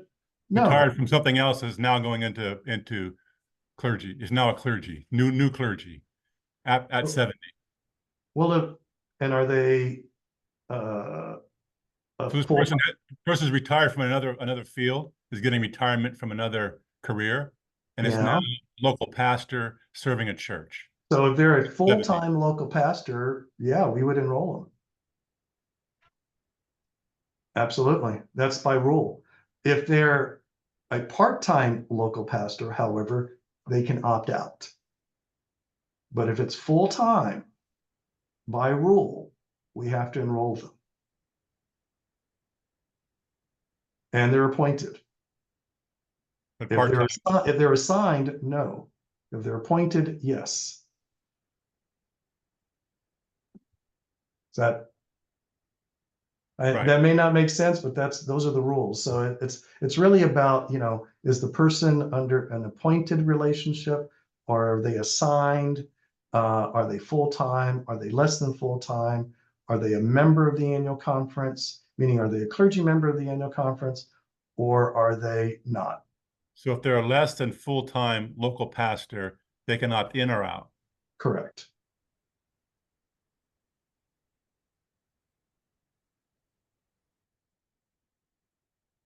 Any other questions? If not, I can sort of jump to health insurance just really quickly. Okay, so health insurance, just a quick preview. The Board of Pensions will be meeting next week to review health insurance rates for 2025. We have good news and not so good news. So the good news is that the Board of Pensions will be looking at a renewal for Kaiser that's in the neighborhood of about a 3 to 4% increase for next year. Hold on a second here. Please take down the Compass 101. I see that question here. Is it still showing somewhere? Okay. Yeah, Anyway, it's on one slide. Yeah. All right. So anyway, back to health insurance. So good news around Kaiser, it's about a 3 to 4% increase. So it's going to be approximately for a family plan, roughly $31,000. Unfortunately, our Sutter rates went up significantly, about 17%. So our Sutter rates, although they were lower this year than Kaiser, they actually will be a little bit higher potentially than our Kaiser rates for 2025. We'll have more information again sent out after next week, and the compensation worksheet will be updated with the new values. It says that I'm still sharing, but I stopped you sharing. I didn't realize I could, and so I helped out. okay, sorry about that. Okay. Any other questions? If a pastor is paying more and the church is paying almost the same, who is saving money with the new pension plan? Is it the conference? Pastor is paying more. So again, if you were closer to minimum compensation in your plan compensation, most likely your church will pay significantly less than they're currently being billed. Okay. The exception to that, as I mentioned earlier, is there are a couple of situations where if you're at the high end of the compensation scale, your church might pay a little bit more than they're currently paying. But in most cases, and I would say conference average salary and below, definitely going to see a decrease in cost to the local church. However, you're right, there is an increase expected for clergy to participate in the new plan. Because right now you're really only expected to pay at least 1%. You can certainly contribute more, but you only have to contribute 1% to get the match from the church of 1%. Under the new plan, you have to contribute 4% in order to get the 4% match from your local church. So there is going to be open enrollment, and open enrollment will take place in November of this year. So yeah, are we considering a Blue Cross plan or another plan with greater flexibility for choosing doctors? Great question. So the last time we negotiated with Blue Shield, we were actually Blue Shield's oldest customer in California until they effectively dropped us, or we dropped them about 6 or 7 years ago. And that's because at that time, I'll give you the numbers. At that time, a single plan for us in the Blue Shield Blue Cross plan was going to be $25,000 a year. For a couple, it was going to be $50,000 a year. and for a family, $75,000 a year. So that was unsustainable, clearly. And so we dropped them and said, we can't afford that any longer. We have looked at some other plan designs. We've looked at Aetna, Western Health Advantage, and several others. And all of them come in around 30 to 40% higher than our current cost. It just so happens that we happen to live in one of the most expensive, if not the most expensive, health insurance environment in the country. That doesn't mean we're not trying to find other solutions, but it's been challenging. So,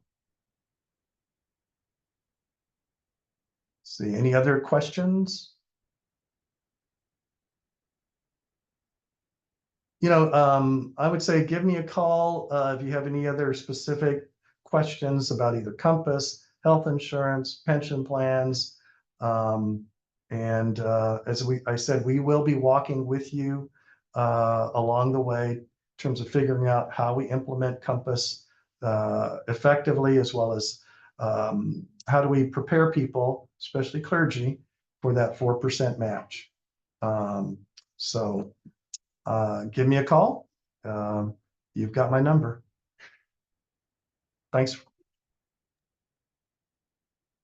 All right. Thank you, Paul, very much for giving us such a informative overview of the Compass Plan. And I don't see any more questions either in the chat or in the Q&A.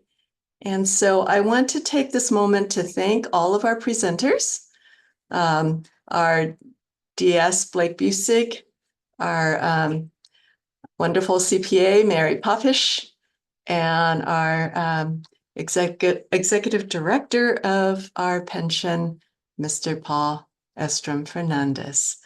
So thank you all for a wonderful presentation. And we are recording this, and we'll be sending you the recording along with the PowerPoints to all who registered. And so if you are registered, or if you have people in your church that are not registered, but they should be listening to this, you can share the PowerPoint and the recording with them. Likely your district AAs, administrative assistants, Rebecca McGuire and Robin Peterson, will be sending you that follow-up information with the recording and a list of resources. So thank you so much for attending this webinar. And we are, also, I think we'll give you the numbers for our district offices, so that if you have any questions on how to fill out the comp form, you can actually call them or look at the resources that they'll have on the document they'll send you. So thank you so much again for coming, and we wish you the best financial health and wellness. Actually, Reverend Blake, can you close us and pray us out? Certainly. Yeah, thank you all. Thank you all for being here. Loving and gracious God, we thank you for this time together and for the information that has been shared. We pray that we can continue to support and encourage one another and provide the kind of resources that we all need to make the best choices that we can make for our lives, for the lives of our families, for our churches, to be on firm foundation as we seek to minister to this world that you so love. And so we thank you for this time. We ask for all who've been attendant here today that they might go with your grace and with your blessing, bestow upon them your joy, and continue to bind us together and to be in communion with you. So we go our way to love and serve you in all that we do. In Jesus' name we pray. Amen. Amen. Amen. Thank you. I see that we have one question here, so maybe one of you can answer that by typing on the You're talking about the 4% match? Yeah. Yes. Yeah, you thought it was a match. Yeah, as I said, that's something that we haven't yet fully determined yet, but let me give you an example. If a pastor had student debt load, and they were paying, again, more than the 4% match in student debt load, we would consider that a contribution, even though it wasn't a contribution to their UMPIP account. And so they still would be eligible then for the 4% match from the local church. So that's one example. And there may be some other circumstances that we are, again, trying to evaluate. Do we provide, for example, some assistance to lower income pastors who, for whatever, well, we'd have to determine what the reasons would be to help them with that match. So there are a number of different scenarios that we still have to evaluate, see what's feasible, and think through in terms of the billing process. Mhm. It's not, yeah, I'll just leave it there. Okay. So the churches have to pay the 4% regardless. Is that true, Paul? It's not entirely true yet. We're not sure how we're going to implement this. Again, it's one of those things that there's just a diversity of opinion about how to do this most effectively. All right. That minimizes the amount of paper shuffling that will have to occur. So. Okay, thank you. It's still a work in progress. Thank you so much. All right, I believe that's it. So we thank you for joining us, and we'll see you at some occasion, I'm sure, either on Zoom or in person. Thank you so much for attending. Bye-bye.